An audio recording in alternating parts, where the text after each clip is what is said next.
Okay, Natesan sir, ഈ തിരുപ്പറൻകുന്றம் വിഷയം അത് ശ്രദ്ധയിൽപ്പെട്ടിട്ടുണ്ടോ? അതേക്കുറിച്ച് അറിയാമോ? നമസ്കാരം.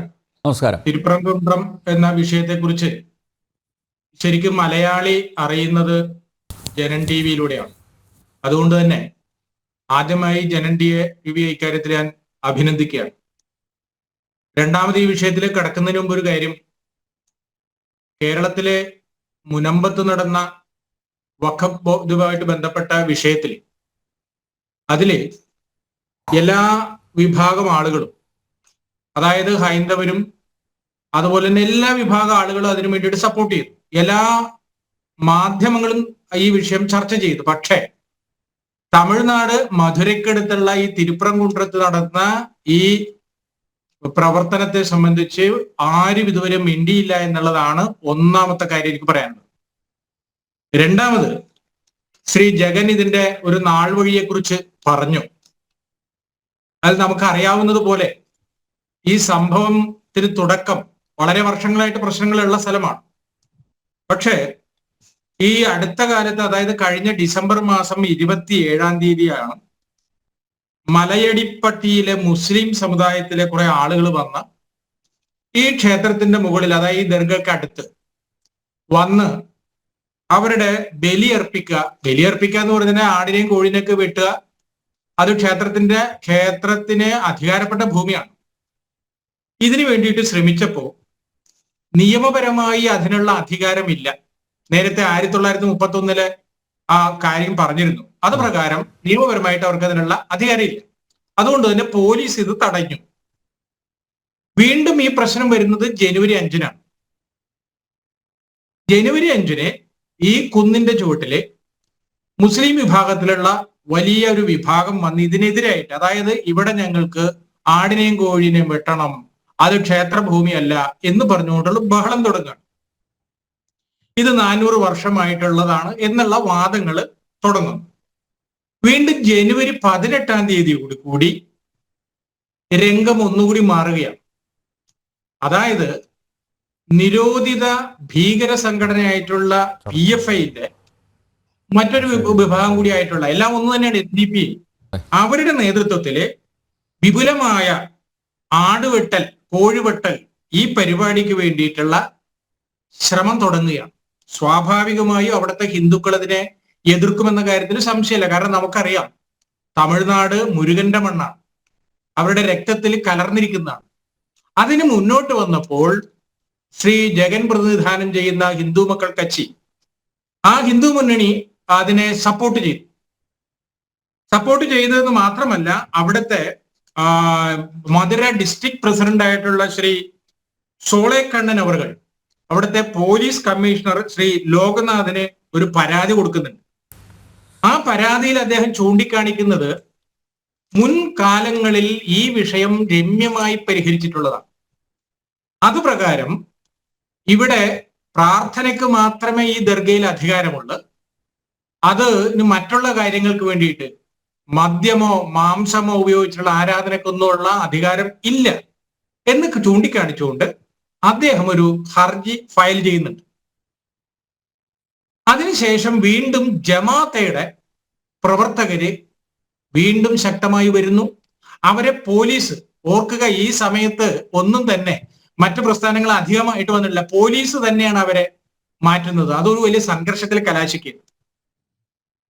ഇങ്ങനെ ഇരിക്കുമ്പോഴാണ് നേരത്തെ ഇവര് മുൻ സംസാരിച്ചവരെല്ലാവരും ചൂണ്ടിക്കാണിച്ചതുപോലെ ജനുവരി 21-ാം തീയതി DMKയുടെ മണപ്പാറ MLA ആയിട്ടുള്ള അബ്ദുൾ സമദ്, അദ്ദേഹം അനൗദ്യോഗികമായി ഈ കുന്നില് സർവേ നടത്തുകയാണ്. സർക്കാരിന്റെ യാതൊരു തരത്തിലുള്ള അംഗീകാരമില്ല, ബോധപൂർവം ഇദ്ദേഹം സർവേ നടത്തുന്നു.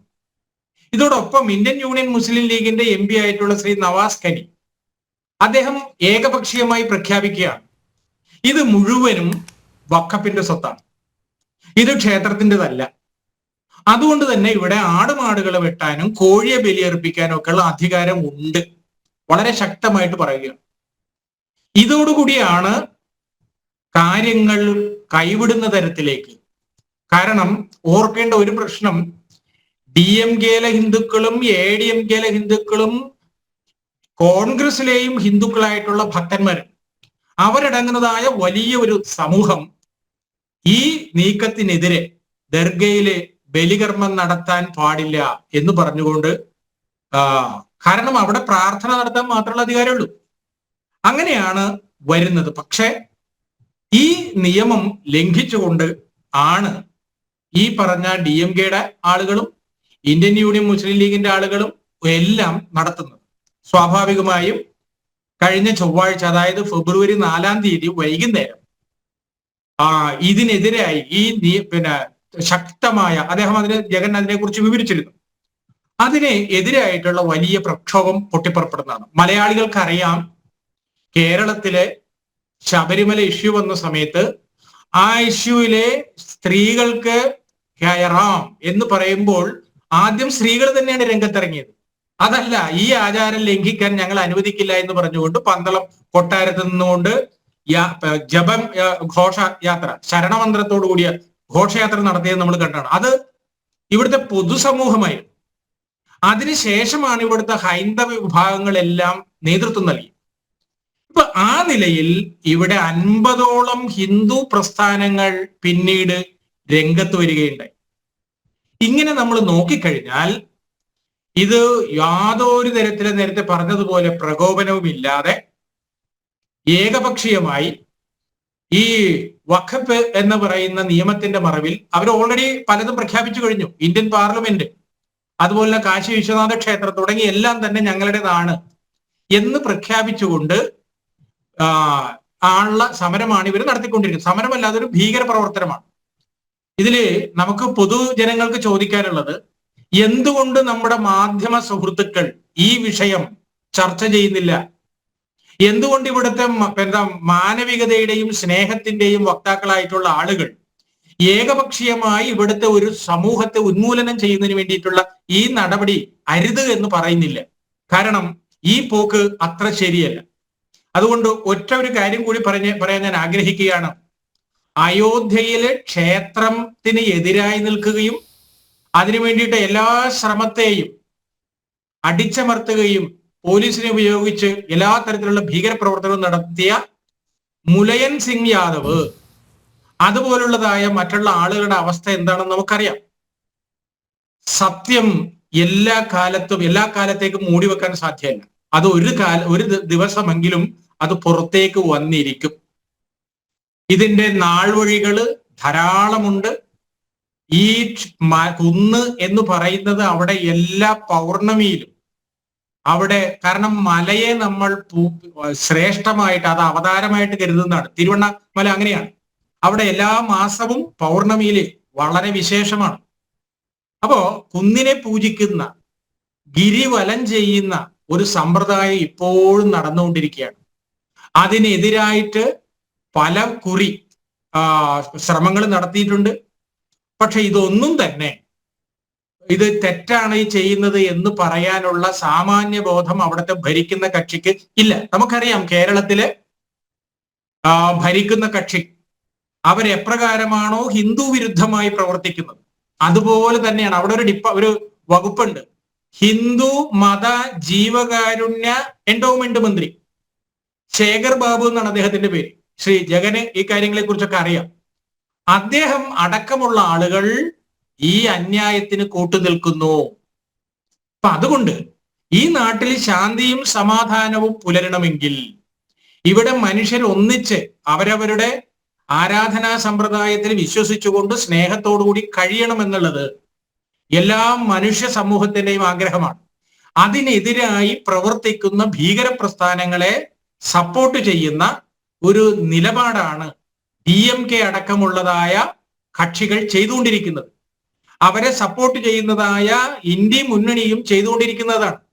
ഏതാണ്ട് ഇതിന്റെ എല്ലാം ദുരന്ത ഫലമാണ് ഇന്ന് ഓരോ സംസ്ഥാനങ്ങളിൽ നിന്നും ഇവരെ എല്ലാം വലിച്ച് ദൂരെ കളയുന്നത്. ഇതുപോലത്തെ ഒരു കളിയാണ് ഡൽഹിയില് കെജ്രിവാൾ നടത്തിയിരുന്നത്. അതിന്റെ ദുരന്ത ഫലം ഇപ്പൊ അനുഭവിച്ചു കഴിഞ്ഞിരിക്കുന്നു. അത് വേറൊരു എപ്പിസോഡാണ്. ഒരു കാര്യം പറയാം, ജനങ്ങൾ ഇതെല്ലാം കണ്ടുകൊണ്ടിരിക്കുകയാണ്.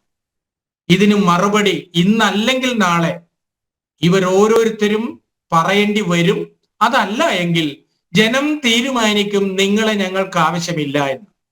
കാലത്തിന്റെ ചവറ്റുകൊട്ടയിലായിരിക്കും അത്തരത്തിലുള്ള ആളുകളുടെ സ്ഥാനം എന്ന് മാത്രമാണ് എനിക്ക് പറയാനുള്ളത്. നമസ്കാരം.